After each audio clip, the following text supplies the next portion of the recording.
Hai adik-adik, berjumpa lagi dengan saya, Kak Toha. Welcome to my channel. Kak Toha akan menjelaskan bagaimana menjawab persoalan-persoalan fisika untuk bab arus listrik searah. Yuk, kita simak penjelasan berikut ini. Di sini ada soal, perhatikan gambar berikut. Berdasarkan gambar tersebut, sebutkan alat ukur listrik pada nomor 1, 2, dan 3.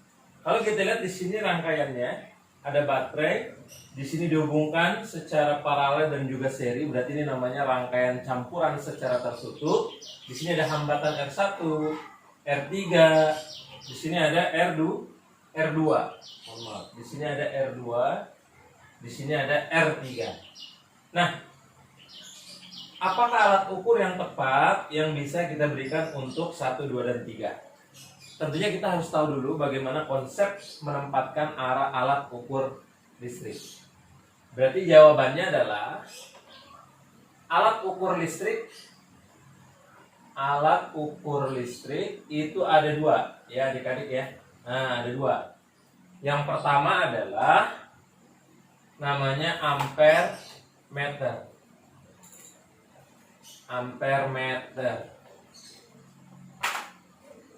Nah, ampere meter ini kita menempatkannya adalah disusun secara seri, ya. Seri dengan siapa? Dengan hambatan, ya. Nih, dengan hambatan. Kemudian kalau voltmeter, ya, adik-adik, yang kedua ini adalah voltmeter.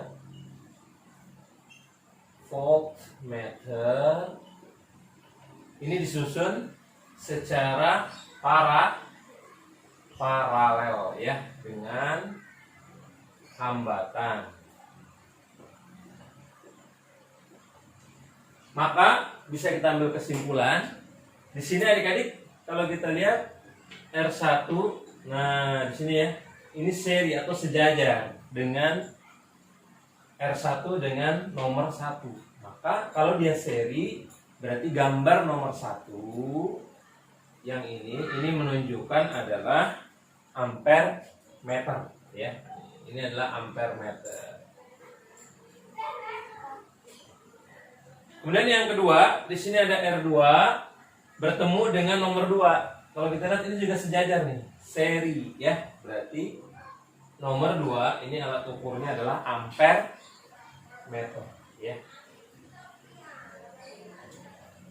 Dan yang terakhir di sini adik-adik, kita lihat ini adalah paralel. Kenapa? Karena bercabang antara R2, R3 dan nomor 3 ini bercabang, berarti itu adalah paralel. Maka untuk nomor 3 apa jawabannya adik-adik? Ya, alat ukur yang tepat adalah voltmeter. Ternyata mudah ya untuk menjawab soal fisika. Dan jawabannya adalah nomor 1 ampere meter, 2 ampere meter, dan 3 voltmeter. Luar biasa. Mari kita simak soal-soal berikutnya. Baik, kita akan bahas untuk nomor kedua. Soalnya seperti apa sih? Saya bacakan dulu ya. Perhatikan gambar. Sebuah rangkaian listrik tertutup terdiri dari atas E ini adalah tegangan atau elemen untuk GGL, gaya gerak listrik, 12 volt. Hambatannya R1 2 ohm, GGL kedua adalah 6 volt. Kemudian R2 adalah 3 ohm. Kuat arus yang mengalir dalam rangkaian adalah, baik adik-adik, untuk memecahkan soal ini ada yang mudah, yaitu menggunakan hukum ohm, ya. Adik-adik tentu masih ingat dong hukum ohm. Mari kita jawab. Hukum ohm ini memiliki persamaan, ya, segitiga yang biasa kita sebut seperti ini, ya. Nah, adik-adik masih ingat nggak? Persamaannya adalah V sama dengan I kali R. Nah, ini ya, V sama dengan I kali R. Karena arus yang ditanya, adik-adik, di sini kuat arus yang ditanya, maka I sama dengan V per R. Nah, V itu sama dengan E, boleh ya? V sama dengan E, boleh, sama. Volt. Nah, tentunya di sini kalau kita lihat adik-adik, V-nya ada dua, ada E1, ada E2. Yang mana kalau kita lihat di sini ada potensialnya. Di sini yang pendek adalah potensial negatif, yang panjang adalah potensial positif. Arus listrik akan keluar dari potensial yang tinggi ke potensial rendah, maka dia akan keluar arusnya dari yang positif. Arusnya ke sini namanya I1. I dari GGL 1. Kemudian di sini juga sama, di sini ada kutub negatif, di sini ada kutub positif. Arus E2, E2 GGL2 akan mengeluarkan arus I2. Sehingga kalau kita lihat adik-adik, perjalanan I1 dengan I2 akan bentrok, ya. Kira-kira menang yang mana? Tentunya kita lihat E1 berapa? Oh, ternyata 12 volt. E2 berapa? Oh, ternyata 6 volt. Maka yang menang adalah GGL yang lebih besar. Sehingga nanti arus akan mengikuti dari GGL 1. Yang ini berarti dia kalah nih arusnya. Maka nanti arah putaran arusnya searah dengan jarum jam. Nah, seperti itu muternya, ya. Jadi dia mengikuti GGL yang besar walaupun dia tadi ke sini. Nah, dalam perhitungan seperti apa, Pak? Dalam perhitungan ternyata kalau dia berlawanan bentrok seperti itu, sehingga itu kita kurang. Berarti E yang besar dikurang E yang kecil.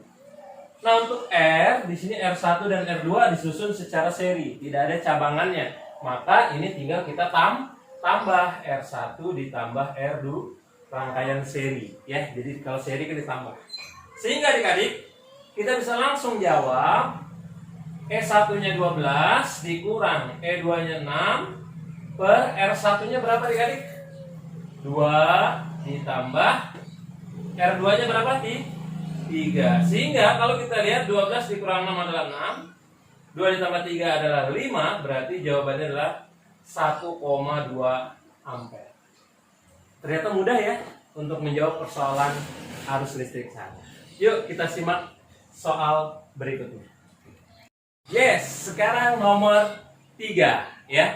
Adik-adik, kita akan lihat dulu soal nomor 3 seperti apa. Di sini ada rangkaian tertutup yang mana ada tegangan 5 volts, di sini ada hambatan 16 ohm, kemudian dia paralel bercabang, di sini ada 1, 3, 4, ini adalah seri, kemudian di sini 8 ohm, mereka bergabung lagi, di sini ada 5 ohm dan kembali lagi ke 5 volts. Ini adalah rangkaian campuran, rangkaian tertutup yaitu seri dan paralel.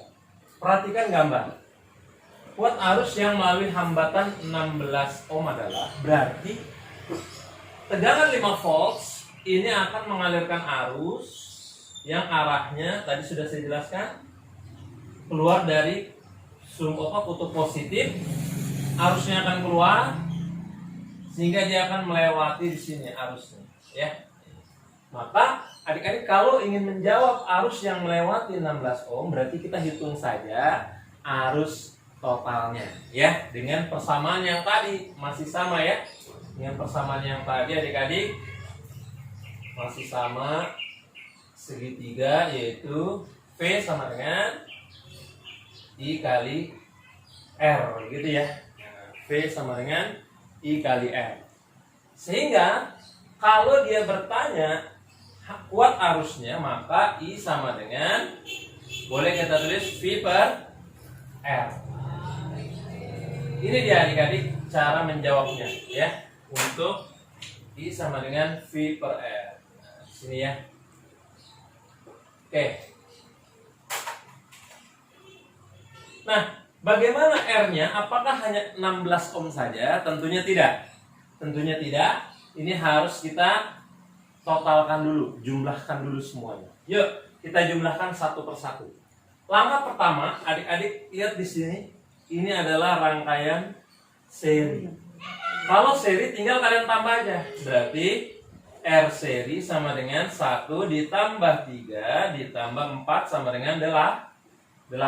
Nah, berarti ini sudah kita gabungkan sehingga menjadi totalnya berapa adik-adik? 8 ohm. Ini yang terbaru ini. Oke. Berarti yang ini sudah boleh kita coret ya, sudah boleh kita coret, kita buat.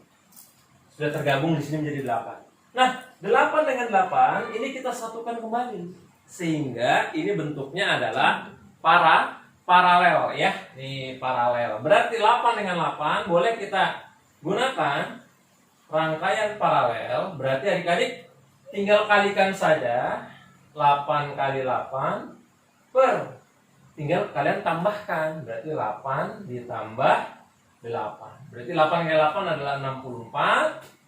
8 tambah 8 adalah 16. Berarti yang di sini adalah 4 ohm ya. Atau boleh juga kalian mau langsung, karena ini angkanya sama, berarti RP sama dengan R per N. Kalau angkanya sama ya, berarti R-nya 8, N-nya ada berapa buah nih? Oh, ada 2, berarti tinggal dibagi 2 sama dengan 4 ya. Jadi bisa adik-adik menggunakan yang seperti ini atau yang seperti ini. Oke. Setelah itu di sini sudah kita bisa coret nih. 8 coret, maka ini menjadi tadi 4. Nah, 4 yang ini udah hilang semua ya. Maka ini tinggal seri dari sini sampai sini. Oh, 16 tambah 4 tambah 5. Itu yang disebut dengan R totalnya ya, R total. Berarti kita hitung yuk. R total sama dengan 16 ditambah 4 ditambah 5. Berarti sama dengan berapa adik-adik? 25 ohm. Kalau sudah dapat R total, baru kita masukkan ke sini. Karena ini yang digunakan adalah R total ya. Yuk, kita masukkan angkanya. V-nya berapa adik-adik? 5 volt, betul. R-nya berapa? 25 ohm. Maka ini boleh kita coret ya. 5 dibagi 5 adalah 1. 25 dibagi 5 adalah 5. Berarti ini adalah 1/5. Maka 1 dibagi 5 adalah berapa? 10 dibagi 5 kan 2 ya. Berarti kita minjem 0,1, maka kita pulangin. Jadi 0,2 ampere. Selesai. Kita akan lanjutkan di sesi berikutnya. Oke? Adik-adik, terima kasih telah menonton video saya. Silakan adik-adik subscribe channel saya dan juga like. Kalau adik-adik ada soal yang ingin ditanyakan seputar fisika, boleh komen di bawah ini ya. Dan adik-adik silakan saksikan video-video saya berikutnya. Terima kasih.